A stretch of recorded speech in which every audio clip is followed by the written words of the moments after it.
आज हम जबलपुर संभाग का छठवां जिला स्टार्ट करने जा रहे हैं। इससे पहले हमने 5 जिलों को कंप्लीट किया है जो जबलपुर संभाग के अंतर्गत आते हैं। हमारे जबलपुर संभाग के अंतर्गत 8 जिले आते हैं। 8 में से हमने 5 जिलों को कंप्लीट किया है। आज हमारा छठवां जिला है।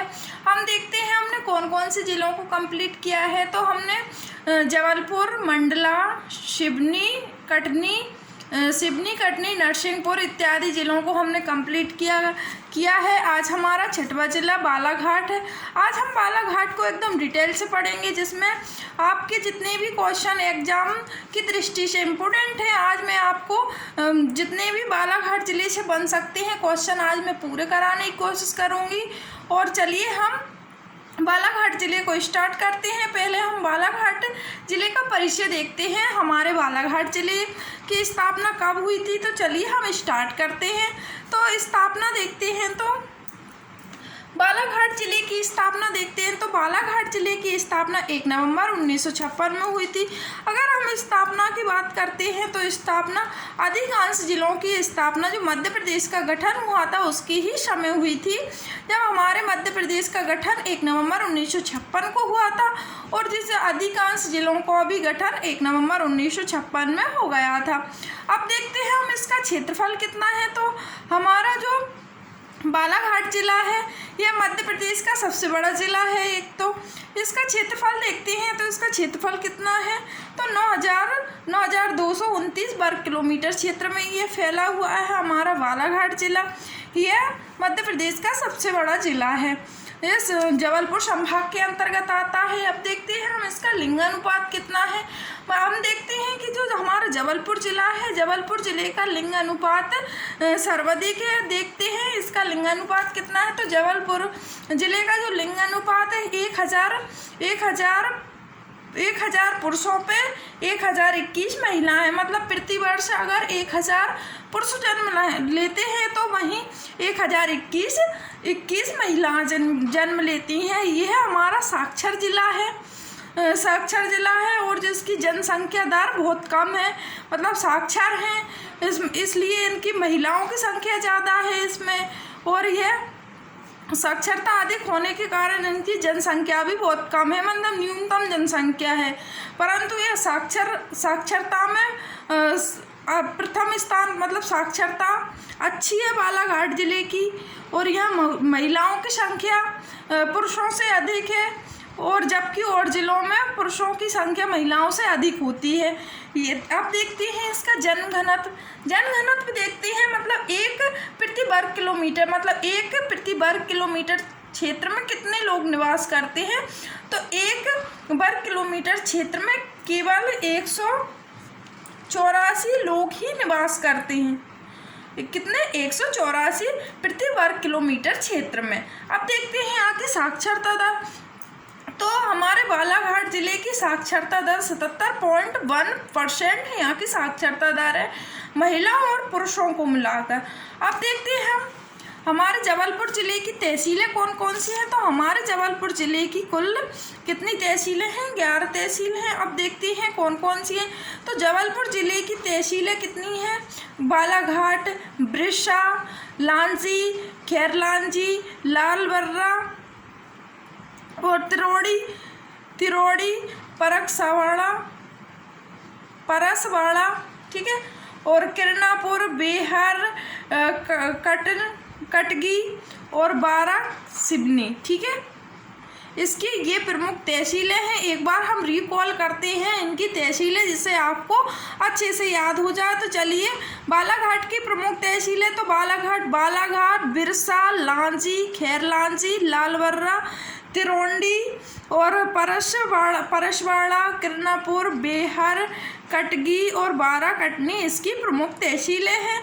अगर हम इसके विकास खंडों की बात करते हैं तो हमारे जो बालाघाट ज़िला है उसमें विकास खंडों की संख्या कितनी है, तो कौन कौन सी इसके अंतर्गत आने वाले विकास खंड कितनी है।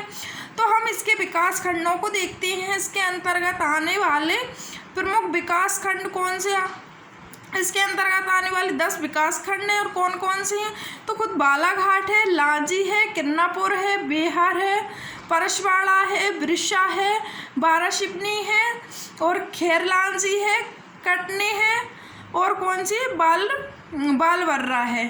ठीक है, इसके प्रमुख विकास खंड है। इसके विकास खंड कितने हैं, 1 2 3 4 5 6 7 8 9 10 इसके प्रमुख विकास खंड हैं।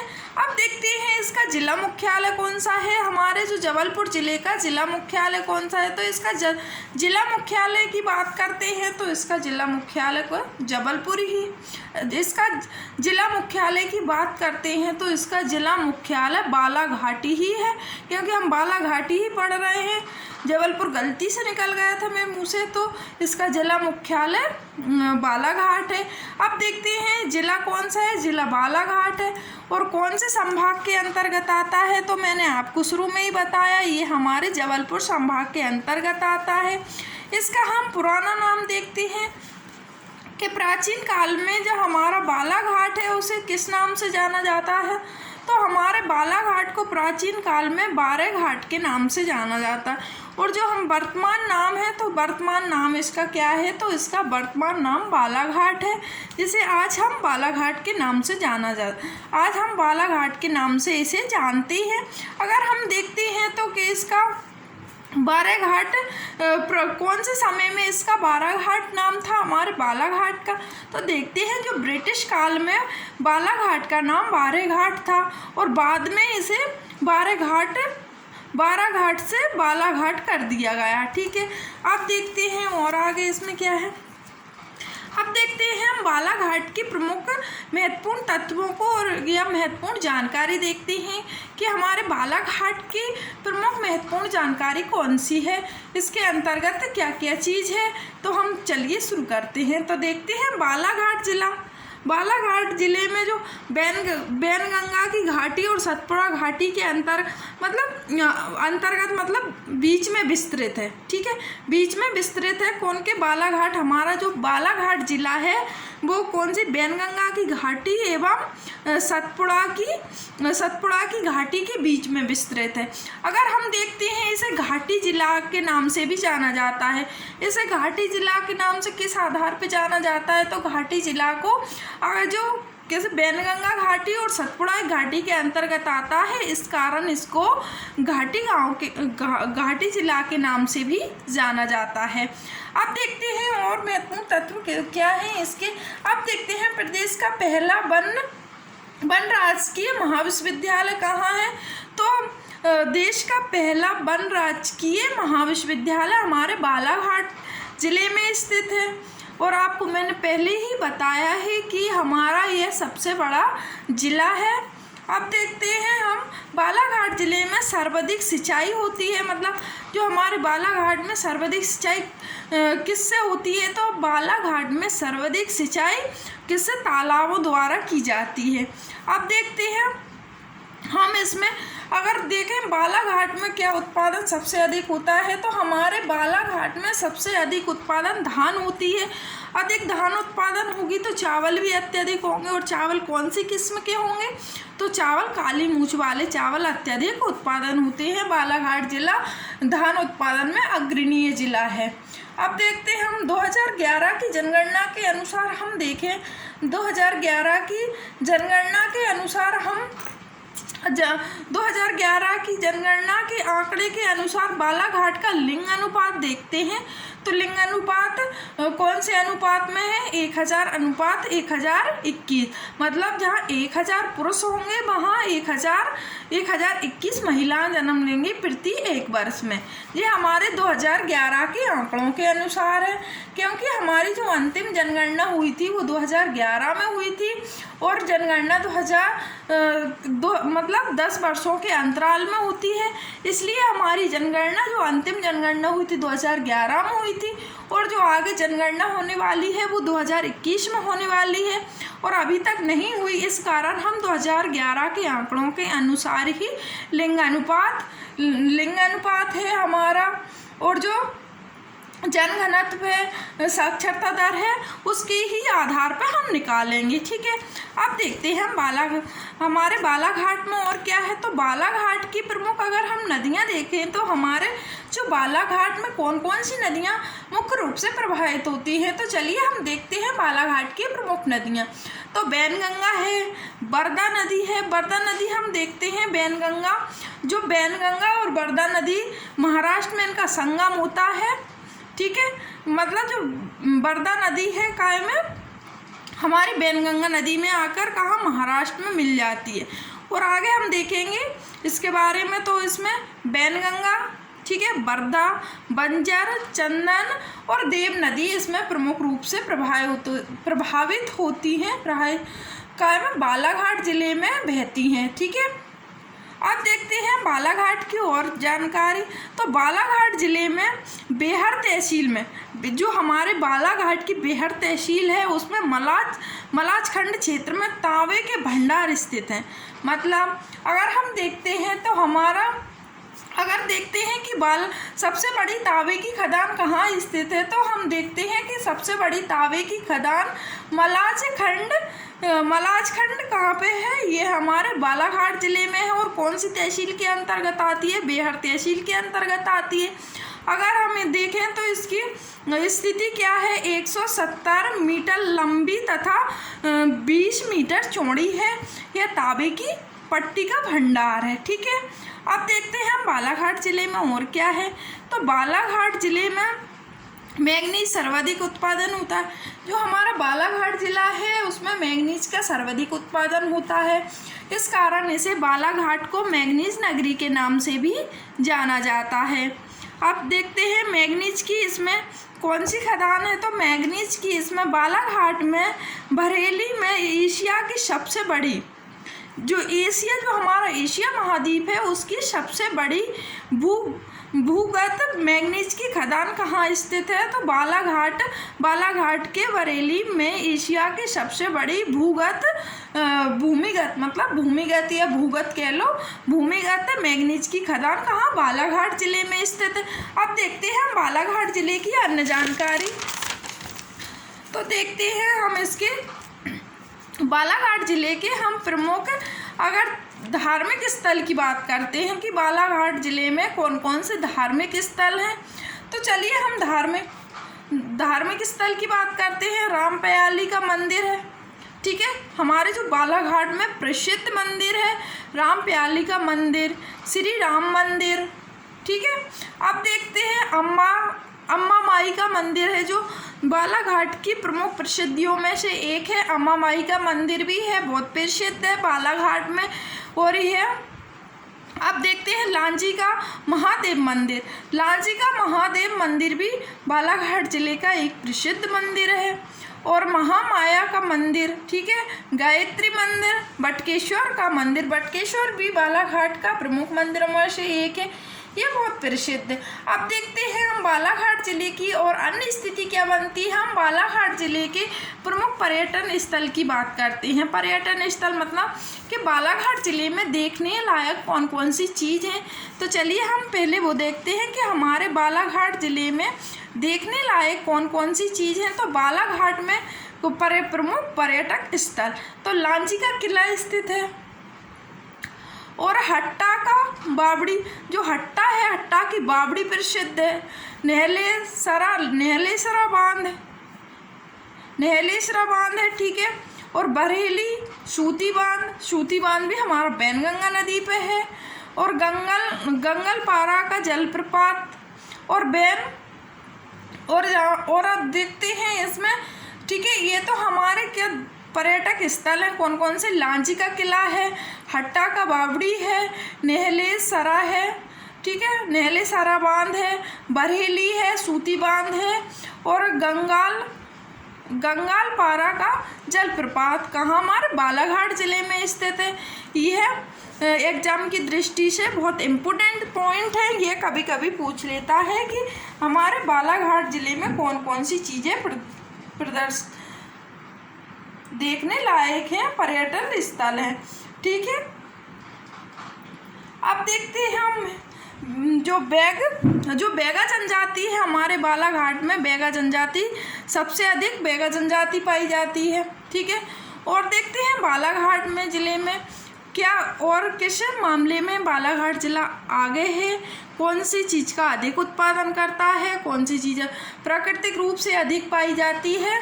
तो बालाघाट ज़िले की बात करते हैं। हमारा बालाघाट ज़िला बांस उत्पादन में अग्रणीय ज़िला है, सबसे अग्रणीय ज़िला हमारा बालाघाट है। अब देखते हैं और जो वैनगंगा नदी तथा वर्धा नदी दोनों के संगम महाराष्ट्र में होता है। मैंने आपसे पहले ही बताया था, जो हमारी वैनगंगा और वर्धा का संगम महाराष्ट्र में होता है, जिसे प्राणहिता के नाम से जाना जाता। यदि आपसे क्वेश्चन पूछा जाए कि किस दो नदियों के मतलब कौन सी दो नदियों के संगम को प्राणहिता के नाम से जाना जाता है, तो आपका जवाब होना चाहिए वैनगंगा और वर्धा के संगम को जो महाराष्ट्र में होता है उसे प्राणहिता के नाम से जाना जाता है। अब देखते हैं और बालाघाट ज़िले में और क्या है। तो हमारे बालाघाट ज़िले में हिंदी यूनानी, जो हमारा हिंदी यूनानी मिनांडर के सिक्के प्राप्त हुए हैं। अभी यदि आपसे क्वेश्चन पूछा जाए कि बालाघाट से किसके सिक्के मिले हैं, तो हिंदी यूनानी मिनांडर के सिक्के यहाँ से प्राप्त हुए हैं।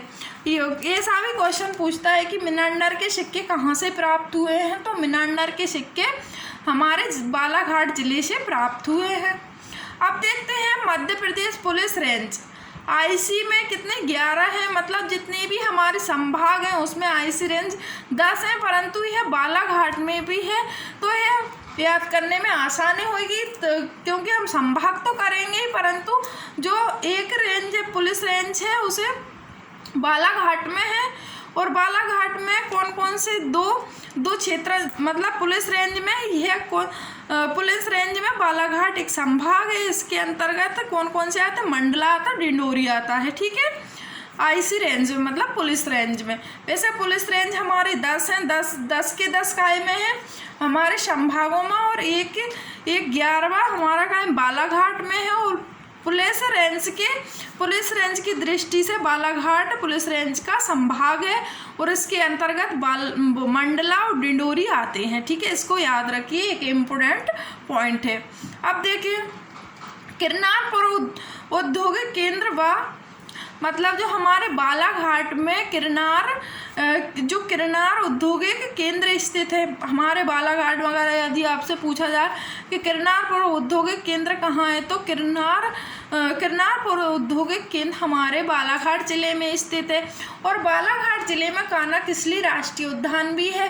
मैंने आपको पहले भी बताया था कि कान्हा-किसली राष्ट्रीय उद्यान 2 क्षेत्रों में आता है, मंडला तथा बालाघाट में। जो कुछ मंडला में आता है तो शेष भाग हमारा बालाघाट में आता है। मैंने मंडला में आपको कान्हा-किसली राष्ट्रीय उद्यान के बारे में एकदम डिटेल से बताया है कि हमारा मध्य प्रदेश का सबसे बड़ा राष्ट्रीय उद्यान कान्हा-किसली राष्ट्रीय उद्यान है। और इसकी स्थापना कब हुई थी, इसको सबसे पहले राष्ट्रीय अभयारण्य कब घोषित किया गया था, तो हमारे कान्हा-किसली राष्ट्रीय उद्यान को अभयारण्य 1933 में इसे अभयारण्य घोषित किया गया, और इसे उद्यान 1955 में बनाया गया। और यह पहला मतलब टाइगर प्रोजेक्ट में शामिल होने वाला राष्ट्रीय उद्यान है। तो इसको 1973 में प्रोजेक्ट टाइगर में शामिल किया गया था। ठीक है, और इसमें मतलब कौन से पशु के लिए प्रसिद्ध है हमारा कान्हा-किसली राष्ट्रीय उद्यान, तो कान्हा-किसली राष्ट्रीय उद्यान हमारा बेडराई प्रजाति के जो बारहसिंगा हैं, जो एक हिरण की प्रजाति है, वो प्रमुख रूप से इस राष्ट्रीय उद्यान में आपको देखने को मिलेंगे। तो मैंने आपको एक बार रिकॉल करवा दिया, इससे पहले मैंने आपको मंडला ज़िले में भी इसके डिटेल में बताया है। ये हमारा जो मध्य प्रदेश का राजकीय पशु है वो हमारा बारहसिंगा है। ठीक है, अब देखते हैं और क्या है हमारे बालाघाट, जो बालाघाट ज़िला है उसमें पहला मतलब जो देश का पहला पेपरलेस कारखाना है। मतलब पेपरलेस को मतलब ये क्या है कि उसमें पेपर, जो हमारे पेपर या कागजात होते हैं उसके रूप में काम नहीं होता है, बिल्कुल डिजिटल काम होता है, कंप्यूटरों के माध्यम से होता है, इसमें कागज़ का कोई प्रयोग नहीं किया जाता है। पहला पेपरलेस कारखाना है, मतलब कार्यालय है, ठीक है, बालाघाट ज़िले में खोला गया है। अब देखते हैं, आपको मैंने ऊपर बताया था कि न्यूनतम जनसंख्या वृद्धि दर कायम है, कौन से ज़िले में है, तो हमारी न्यूनतम जनसंख्या वृद्धि दर है वो हमारे बालाघाट ज़िले में है। बालाघाट ज़िले में देखते हैं तो अगर जो महिलाओं की संख्या है प्रति वर्ष में पुरुषों से अधिक है, प्रति 1000 पुरुषों पर 1021 महिलाएं हैं, और यह साक्षर जिला है, इस कारण इसमें न्यूनतम जनसंख्या वृद्धि दर है। मतलब इसकी जो प्रति वर्ष की जनसंख्या देखें तो बहुत कम है, ठीक है, मतलब बहुत तेज़ी से नहीं बढ़ा, न्यूनतम है, ठीक है, ये एक साक्षर जिला है। अब देखते हैं हम हमारे बालाघाट ज़िले में और काय के लिए प्रसिद्ध है हमारा बालाघाट। हमारा जो बालाघाट है पोए उत्पादन में अग्रणीय जिला है, प्रथम स्थान पे आता है। जाहिर सी बात है कि चावल और धान उत्पादन में हमारा जो बालाघाट ज़िला है अग्रणीय है, तो पोहे उत्पादन में भी अग्रणीय है हमारा बालाघाट। अब देखते हैं हम जो प्रथम वनकीय महाविश्वविद्यालय, आपको मैंने ऊपर ही बताया था कि जो हमारा बालाघाट है उसमें प्रथम वनकीय विश्वविद्यालय खोला गया है। इसमें मैंने आपको डेट बताई है, ऊपर डेट नहीं बताई थी। तो हमारा जो प्रथम वन राजकीय महाविश्वविद्यालय 1979 में इसकी स्थापना की गई थी, यह प्रथम है, ठीक है। अब देखते हैं हमारे बालाघाट ज़िले में और क्या है, तो बालाघाट ज़िले में बायोमेट्रिक कार्ड से मजदूरों को मजदूरी देने वाला, मतलब जो बायोमेट्रिक कार्ड से मजदूरी देने वाला प्रथम जिला कौन सा बना है, तो प्रथम जिला हमारा बालाघाट बना है।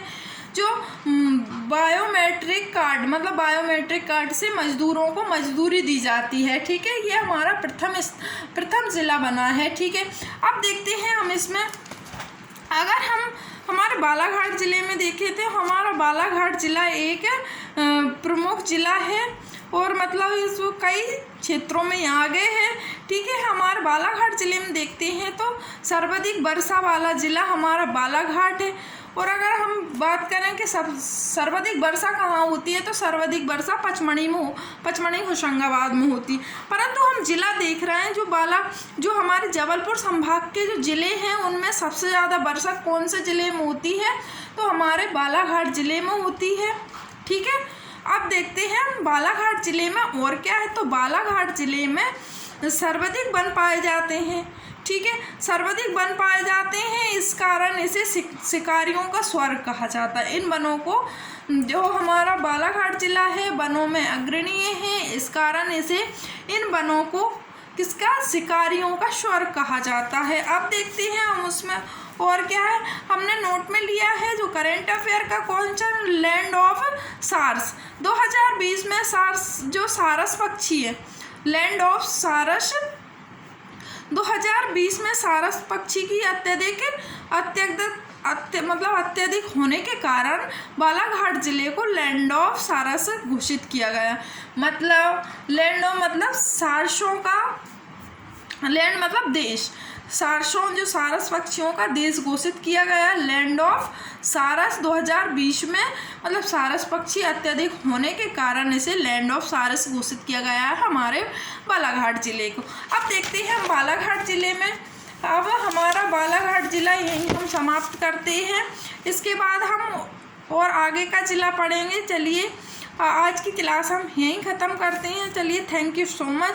अगर मेरी आपको इस तरह की वीडियो अच्छी लग रही हो तो मेरे चैनल को लाइक करें, सब्सक्राइब करें और अपने दोस्तों के साथ शेयर करें। बेल आइकन को प्रेस करें, जिससे कि जब भी अपनी वीडियो डालूं आपको नोटिफिकेशन मिल जाए। Thank you so much.